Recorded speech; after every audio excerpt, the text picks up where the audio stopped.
L'eau est là, ça y est, enfin. Fin octobre, le Fabi est de nouveau là. Et cette année, 2024, c'est la première eau qui coule sous notre pont. Magnifique. Alors, ce mardi de permanence, j'en ai profité pour repiquer du yacon. Voilà, comme je suis en train de vous montrer. Alors, le yacon, on dit aussi poire de terre.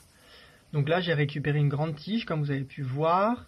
Et là, j'enlève les petites feuilles tout au long de la tige.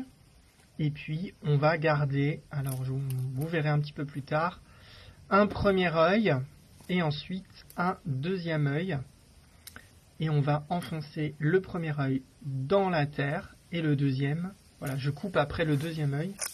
Vous voyez, enfin le deuxième, là où il y a les départs de feuilles.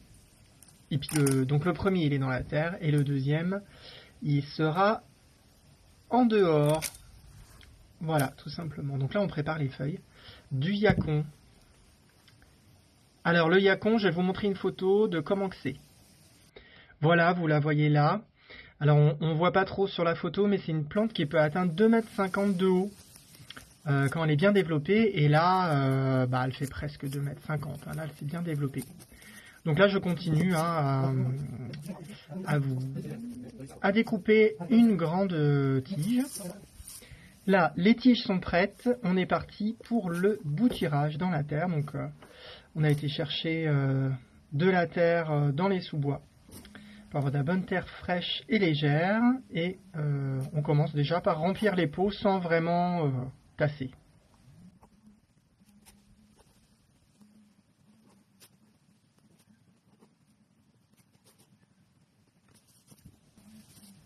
Et voilà, et là on va mettre les tiges dans la terre, tout simplement. Vous voyez, hop, j'enfonce bien, surtout les longues, jusqu'au bout.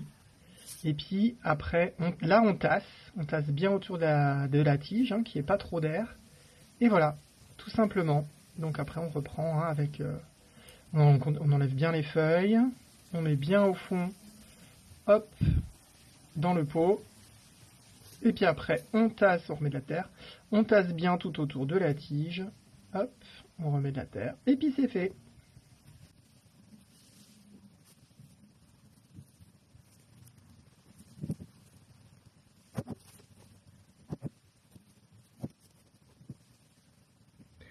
Et voilà le résultat. Une belle cagette de yacon bouturés. Et on va pouvoir les laisser dehors.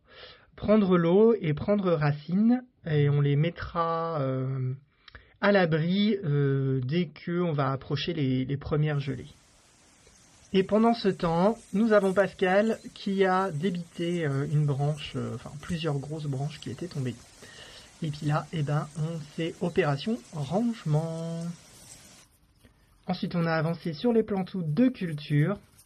Donc voilà, celle-là, elle a été bêchée et je suis en train d'étaler du crottin de cheval qu'on a été chercher lors d'un chantier collectif.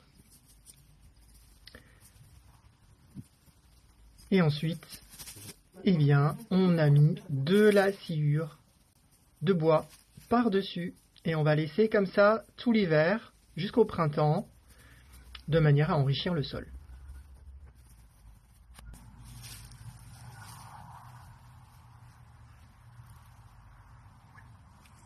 Et pendant que je pataugeais dans la sciure, Marina nous a fait un super rangement du cabanon, du puits. Il y en avait grand besoin.